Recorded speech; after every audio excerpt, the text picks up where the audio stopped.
Hi everyone and welcome back. Today I have a very clean and simple card for you featuring the newest collaboration stamp set from Simon Says Stamp and Kitchen Sink Stamps. There's actually two being released tonight, and I'm going to share a project I used with the Studio Katia stamp set as well. So here's a look at the newest collaboration stamp set called Butterfly Kisses. And if you're not familiar with kitchen sink stamps, they create amazing layering stamp sets. So of course I fell in love with this butterfly, but I'm going to keep it very clean and simple. I'm starting with the first layer of the stamp set, and they are all labeled on the stamp set as well.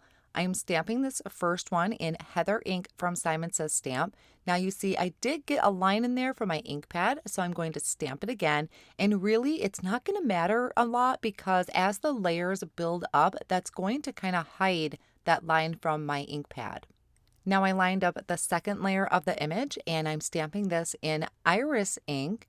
And once I lift this up, you can see how it's starting to take shape. And these are absolutely beautiful colors to use. Really, any color would be great for this, but I love how this almost looked like it's glowing. So now I have the final layer of the butterfly, which this could be used even on its own. But I'm inking it up in a Versafine black ink and stamping that down. And now watch when I lift up the lid of my Misti. It is an amazing layered image. I'm going to clean my stamp and then I'm going to take the first layer again and I'm going to add it into the top corner of my card. So once again, I'm going to ink this up with the same color. This is that Heather ink, and I am stamping on 80-pound white cardstock. There is also coordinating dies that go with this, but as you can see, I am just using the stamp set today.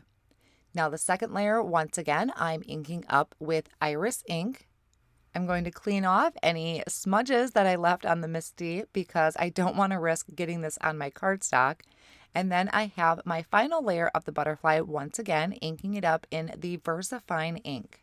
Another idea you could use this for is if you maybe do a watercolor background or maybe you did an ink blended background that you don't really care for, stamp that last layer of the butterfly over the top. And then if you have the coordinating dies, you can die cut it out or fussy cut it. So now because that was Versafine ink, which stays wet for a little while longer, I just dried it with my heat tool and then I'm trimming off the edges all around the cardstock. This is going to end up measuring about 3.5 by 4 3/4. So now I have a sentiment off of that stamp set. There's quite a few really great stamp sets on here.